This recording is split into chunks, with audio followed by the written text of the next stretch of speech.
안녕하세요. 가격표본얘기 차파고입니다. K3는 등급별 옵션 설명하기엔 너무 고인물이기 때문에 이번엔 바로 추천 등급 및 가성비 조합으로 진행하겠습니다. 그 전에 K3의 기본적인 스펙을 보자면 123마력의 1.6 스마트 스트림 엔진을 사용하고 있습니다.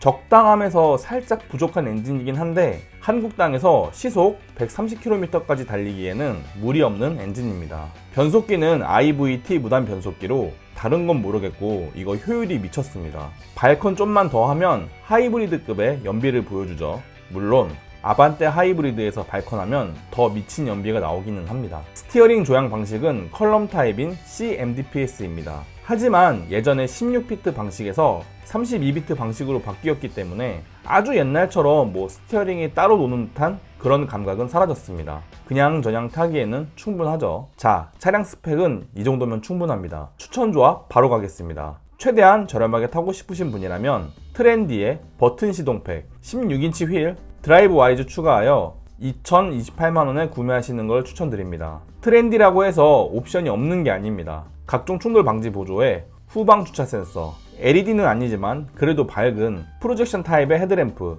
인조 가죽 시트와 앞좌석 열선 시트, 애플 카플레이가 되는 8인치 디스플레이까지 있고요. 여기엔 후방 카메라도 같이 들어오니 싸제 내비 같은 거 넣을 필요도 없습니다. 이쯤에서 하나 추가해야 할 옵션이 바로 64만원짜리 버튼 시동팩인데요. 사실 정말 싸게 사려면 안 넣어도 되긴 하지만 그래도 막상 차 계약하러 가면 이거 안 넣을 수가 없을 겁니다. 왜냐하면 요즘 세상에 버튼 시동키 없는 차가 없으니까요. 모닝도 스마트키인데 K3가 스마트키가 아닌 건 좀 아니죠. 버튼 시동팩이 64만원이라 좀 비싸긴 하지만 그래도 25만원 상당의 하이패스 룸미러도 들어있습니다. 그래서 그냥저냥 넣어줄 만한 옵션이에요. 여기에 16인치 휠 옵션도 따로 추가해줘야 되는데요. 일단 기본 15인치의 깡통 휠이 너무 못생기기도 했고 그보다는 16인치 휠을 넣어야 하는 진짜 이유는 바로 이 드라이브 와이즈를 넣기 위함입니다. 아니 근데 이게 맞나요? 기아가 15인치 휠에서는 드라이브 와이즈를 추가할 수 없게 해놨습니다. 16인치 휠을 넣어야만 드라이브 와이즈를 넣을 수가 있어요. 드라이브 와이즈를 넣으려면 16인치 휠을 넣어라?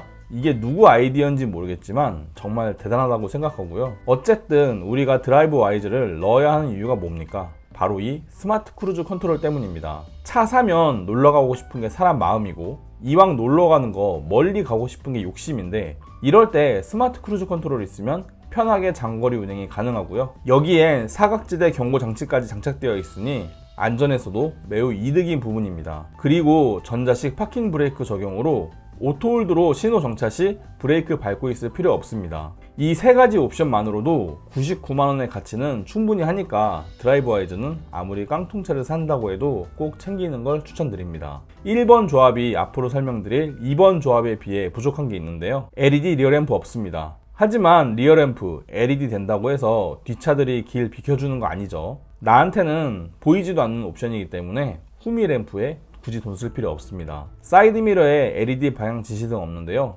그래도 휀더에 클래식한 노란 호박 전구 달려있거든요. 그걸로 차선 변경 의도는 충분히 전달되니까 옆차들이 잘 비켜줄 겁니다. 오렌지 브라운의 인테리어를 선택할 수 없는데요. 하지만 이런 컬러 괜히 때만 잘 타거든요. 게다가 브라운이라고는 하지만 사실상 오렌지에 가까운 컬러라 너무 날티가 나기도 합니다. 차라리 블랙 인테리어가 더 관리하기는 편해 보여요. 가죽 열선 스티어링 없는데요.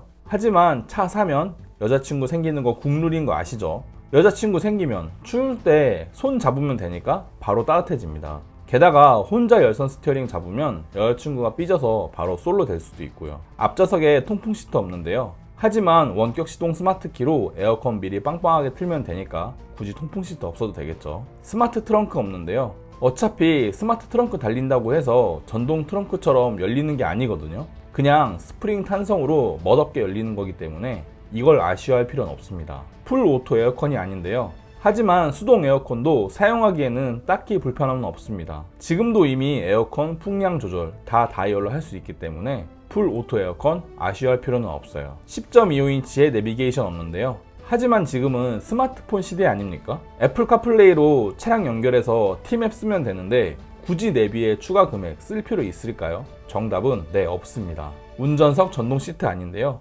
어차피 운전석 한번 세팅하면 건들 일이 없거든요. 그래서 전동 시트는 필수는 아닙니다. 뒷좌석에 열선 시트 없는데요.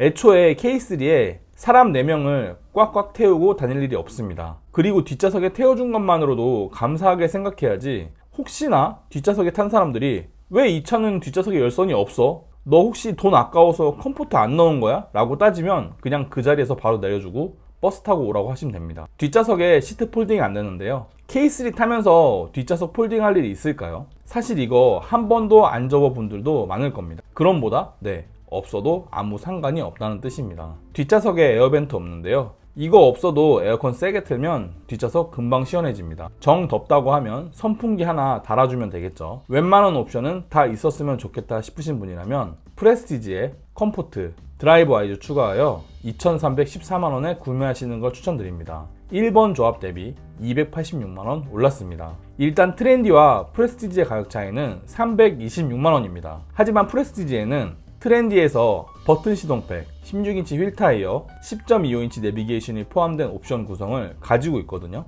이러면 사실상 프레스티지는 128만원 정도 더 비싼 셈이라고 보시면 됩니다. 하지만 이 128만원에는 LED 리어 램프, 가죽 열선 스티어링, LED 사이드 미러, 앞좌석 통풍 시트, 이 외에도 여러가지 옵션들이 더 들어가 있다고 보시면 됩니다. 앞에서 말씀드렸다시피 후미등에는 LED가 적용되는데 야간에 보면 확실히 좀 밝긴 하더라고요. 흐리멍텅한 전구 후미등에 비하면 후미 추돌 확률은 한 1%라도 줄어들 것 같고요. 솔직히 모닝도 사이드미러에 LED 방향 지시등이 달려있는데 K3가 이게 없다는 건 좀 아닌 것 같긴 합니다. 브라운 인테리어는 살짝 날티가 나는 건 사실입니다만 대신 시트 컬러만 바뀌는 게 아니라 도어의 센터 가죽과 센터 패시의 하단의 컬러도 바뀌기 때문에 살짝 고급 페라리 타는 느낌이 나긴 합니다. 게다가 블랙 인테리어는 좀 심심하기도 하죠. 스티어링에는 열선 기능이 추가되는데 아무리 여자친구 손이 따뜻하다고 해도 과학적으로 달아오른 열선의 온도는 이길 수가 없습니다. 그리고 여자친구 안 생긴다고 하면 열선 스티어링 더 있어야겠죠. 겨울철 스티어링은 얼음 마냥 차갑기 때문에 열선 스티어링 필수로 챙겨야 됩니다. 앞좌석 통풍 시트도 한국인들이 제일 좋아하는 옵션인데요. 안 그래도 지구 온난화로 덥고 습한데 에어컨만으로는 엉덩이와 등의 땀을 식힐 수가 없습니다. 통풍 시트를 넣어줘야지만 쾌적한 주행이 가능하겠죠. 스마트 트렁크도 전동 트렁크는 아니지만 마트에서 장보고 두 손에 짐 가득 들려 있을 때 손대서 트렁크 열 필요 없이 자동으로 열리니까 쓸만하긴 합니다. 닫는 거야 뭐 짐 넣고 나서 빈손으로 닫으면 되겠죠. 풀 오토 에어컨도 좋은 게 22.5도로 맞춰놓으면 사계절 내내 에어컨 건들 일 없어집니다. 차 내부에 성에가 낀다면 그에 맞춰서 자동으로 성에 제거까지 하니까 사실상 에어컨 컨트롤러 부분은 건들 일이 없죠. 그리고 수동 에어컨보다 보기에도 이쁘니까 인테리어 면에서도 챙겨주면 좋은 옵션이긴 합니다. 그리고 내비게이션, 일단 10.25인치의 크기의 와이드 액정이 들어오니까 좌우로 넓게 보여서 좋기도 하고요. 내비가 기본 내장되어 있으니 스마트폰 연결할 필요 없어서 거추장스러울 일도 없습니다. 또한 기아 커넥트로 원격 시동이나 목적지를 미리 보낼 수 있어서 쓰다 보면 만족도가 높아지는 기능이에요. 여기서 추가해야 되는 게 바로 69만원짜리 컴포트 옵션인데요. 운전석 전동 시트는 허리 지지대까지 들어오는데 이 허리 지지대가 요추를 받쳐주니 장거리 주행 시 허리가 편합니다. 그리고 운전하다 보면 살짝 시트 위치를 바꾸고 싶을 때가 있는데 그럴 때 수동 시트는 좀 위험하죠. 전동 시트는 안전하게 시트 포지션을 바꿀 수 있습니다. 또한 뒷좌석 열선 시트, 뭐 모르는 사람이 이거 없다고 하면은 내쫓으면 되지만 부모님이라면 아니면 내 자식이라면 그럴 땐 어쩔 수 없죠. 내가 챙겨줘야겠죠. 뒷좌석 열선만 있어도 다들 좋아하니까 이것도 챙겨주면 좋긴 합니다. 그리고 폴딩 시트, 가끔 당근 거래할 때 물건 큰 거 사야 할 때가 있는데 그럴 때 폴딩이 안 돼서 못 사오면 너무 손해죠. 그리고 이케아 가구들도 조립 이전에 보면은 이게 길이는 길지만 높이는 높지 않아서 K3 공간 정도만 있으면 충분히 넣고 올 수 있습니다. 그래서 이 폴딩 시트는 한 번 쓰는 것만으로도 이미 돈값은 한다고 봐야겠죠. 뒷좌석 에어벤트도 여름에 유용한 옵션인데 이게 없으면 앞좌석만 시원하고 뒷좌석은 아직 더운 그런 현상이 일어납니다. 선풍기 틀면 된다고는 하지만 새 차에 또 주렁주렁 뭐 다는 거 너무 지저분하잖아요. 이거 하나면 다 해결되는데 선풍기 달 필요가 없습니다. 2번 조합이 앞으로 설명드릴 3번 조합에 비해 부족한 게 있는데요. 17인치 알로이 휠 없습니다. 그런데 지금의 16인치 휠도 충분히 이쁘고요. 17인치 올라가봤자 연비만 떨어집니다. 헤드램프는 LED 헤드램프가 아닌데요. 하지만 이거 달린다고 해서 방향 지시등이 아우디처럼 쫙 들어오는 것도 아니고 굳이 아쉬워할 필요 없겠죠. LED 안개등 없는데요. 하지만 요즘은 데이라이트가 기본 장착되어 있기 때문에 안개등은 필수가 아닙니다. 전방 주차 센서 없는데요. K3의 본넷이 그리 길지 않기 때문에 주차하다 보면 다 할 것 같은데 싶다가도 막상 내려서 보면 전방 공간이 널널하더라고요. 그리고 이런 센서에 의지해서 주차하는 건 운전 실력 느는데 도움이 안 됩니다. 다 할 것 같으면 한번 내려서 보면 되는 거죠. 10.25인치의 LCD 계기판 없는데요. 어차피 지금의 계기판도 속도 다 잘 보이거든요. 이거 단다고 해서 EV6처럼 커브드 디스플레이가 되는 거 아니기 때문에 무시해도 됩니다. 시트의 가죽이 천연 가죽이 아닌데요. 저는 인조 가죽만으로도 충분하다고 봅니다. 오히려 오염에서는 천연보단 인조 가죽이 더 좋죠. 운전석 메모리 시트 없는데요. 어차피 혼자 운전하실 분이라면 이거 한 번도 안 만질 옵션입니다. 필수가 아니죠. 풀 옵션급의 옵션 조합을 원하시는 분이라면 시그니처만 사시면 됩니다. 가격은 2,507만원으로 2번 조합보다 193만원 올랐습니다. 일단 2번 조합에서 옵션 하나라도 더 넣으실 분이라면 그냥 시그니처 사시는 게 나은데요. 2번 조합에서 10.25인치 LCD 계기판 넣고 스타일 옵션 넣으면 가격은 2,412만원으로 시그니처가 95만원 정도만 더 비싼 셈입니다. 그런데 이 안에는 전방 주차 센서, LED 안개등, 천연 가죽 시트, 운전석 메모리 시트, 그 외에도 여러가지 디테일한 옵션 부분이 바뀌게 됩니다. 95만원에 이 정도 옵션 차이라면 저는 그냥 시그니처 오는 게 맞다고 보고요. 이 17인치 휠이 연비가 살짝 떨어지는 단점이 있긴 하지만 휠 디자인만 놓고 보면 무슨 K8 휠 부럽지 않은 휠 디자인입니다. 이거 달고 다니는 K3 봤는데 차급에 비해서 휠이 너무 이쁘더라고요. LED 헤드램프도 뽀대도 뽀대지만 방향 지시등이 LED로 크게 들어와서 보기 좋고요. 야간 운전 시에도 일반 램프보단 더 밝으니까 안전에도 도움이 많이 됩니다.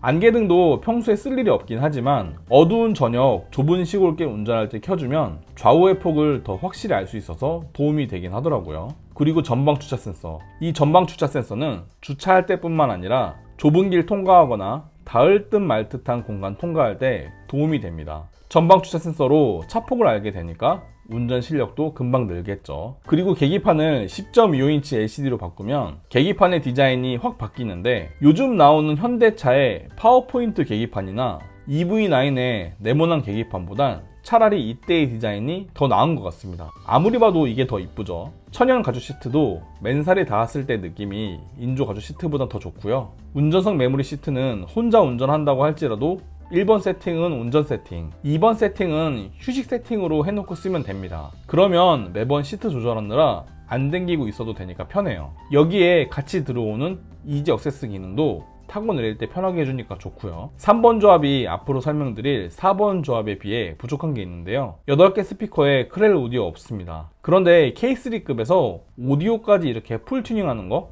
너무 과소비 아닐까요? 차라리 이렇게 옵션 넣을 바에는 K5 가는 게 낫다는 생각이 들기도 하고요. 17인치에 블랙 휠이 없는데 그래봤자 1.6 자연흡기인 K3에 블랙 휠 단다고 해서 K3 GT 되는 것도 아니니까 이런 거엔 돈 쓸 필요 없습니다. 블랙 하이그로시 외관 튜닝 없는데요. 저는 오히려 이거 해놓으면 너무 양카스러워서 싫을 것 같아요. 블랙 헤드라이닝의 천장이 아닌데요. 어차피 남들은 차에 타서 천장 볼 일 없기 때문에 이건 필수로 챙겨야 할 옵션이 아닙니다. 그렇다면 K3 풀옵션은 얼마일까요? 시그니처에 크렐 프리미엄 사운드, 블랙핏 추가하면 가격은 2,601만원입니다. 3번 조합 대비 94만원 올랐습니다. 8개 스피커의 크렐 오디오가 일단 가격이 그리 비싸지 않습니다. 에어팟 프로 살 돈으로 사운드 옵션 챙기지 뭐 하는 마음으로 넣으면 되는 옵션이죠. 저음과 중음이 강화되는 옵션이기 때문에 쿵쾅쿵쾅 음악 들으실 분이라면 만족도가 높고요. 블랙핏도 이 17인치 블랙 휠이 또 은근히 간지입니다. 이 외에도 BMW M5에서나 쓸 것 같은 스포일러와 사이드미러, 하단 스커트의 블랙 하이그로시도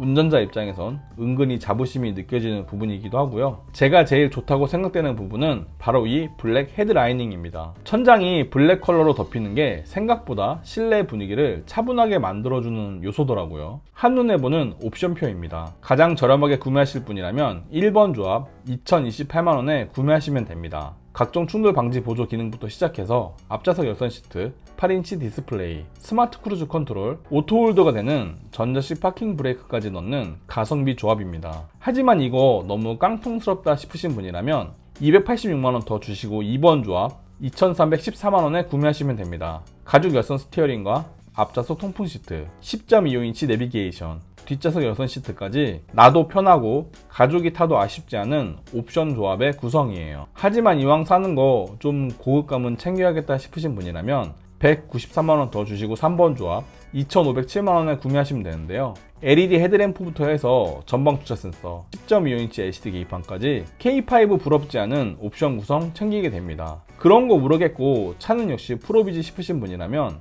94만원 더 주시고 4번 조합 2,601만원에 구매하시면 됩니다. 크렐 오디오와 블랙핏 외장 디자인 챙기는 옵션 구성이죠. 저는 개인적으로 2번 조합 정도 추천드리지만 초보자라면 전방 주차 센서 때문에라도 3번 조합 가시는 거 괜찮다고 봅니다. 경쟁차종 비교해 보겠습니다. K3의 영원한 벽 아반떼와 디자인은 SUV스럽지만 사실상 세단이라고 봐야 할 2023년의 가성비차 트랙스 크로스오버를 놓고 비교할게요. 크기를 먼저 비교해 보자면 아반떼는 K3에 비해 길이는 65mm, 폭은 25mm, 휠베이스도 20mm 더 큽니다. 대신 높이는 아반떼가 20mm 낮아요. 어쩐지 아반떼가 K3에 비해 좀 더 바닥에 쫙 깔린 느낌이 나긴 하더라고요. 트랙스 크로스오버는 K3에 비해 길이는 105mm 작지만 휠베이스 크기는 동일하고요. 대신 폭은 25mm, 높이도 120mm 더 큽니다. K3 크기에서 한층 더 높게 타고 가는 차라고 보시면 되겠죠.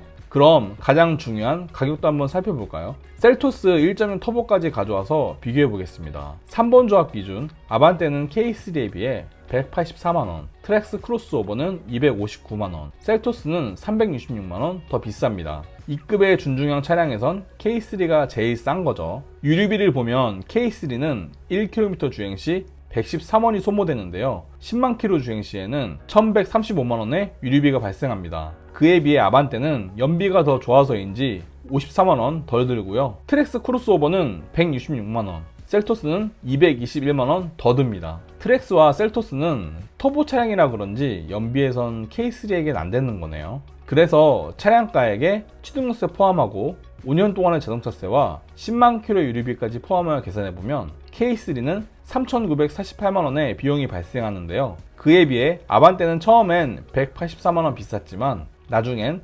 143만원으로 둘 간의 가격 차이는 좁아집니다. 두 차량 다 유지비는 거의 비슷하게 든다고 보시면 되겠죠. 트랙스 크로스오버는 처음엔 259만원 비쌌지만 나중엔 412만원 더 비싸지고요. 셀토스는 처음엔 366만원 비쌌지만 나중엔 613만원 더 비싸집니다. K3 살 돈에 좀 더 보태서 셀토스 사기에는 차값도 차값이지만 유지비에서 차이가 많이 나게 되는 거죠. 가격표 한 줄평 하겠습니다. K3가 준중형 중에서는 제일 저렴한 편에 속하는 차인 건 알겠는데 그럼에도 불구하고 손이 안 가는 이유는 역시 이번에 성공적으로 페이스리프트한 아반떼 때문이겠죠. 그리고 실제로 전시장 가서 두 차량 비교해 앉아보면 호불호야 있겠지만 아반떼가 더 마음에 드는 건 사실이긴 합니다. 이로써 K3 추천 옵션 조합은 끝났고요. 어떤 차를 구매하실지 마음의 준비는 되셨나요?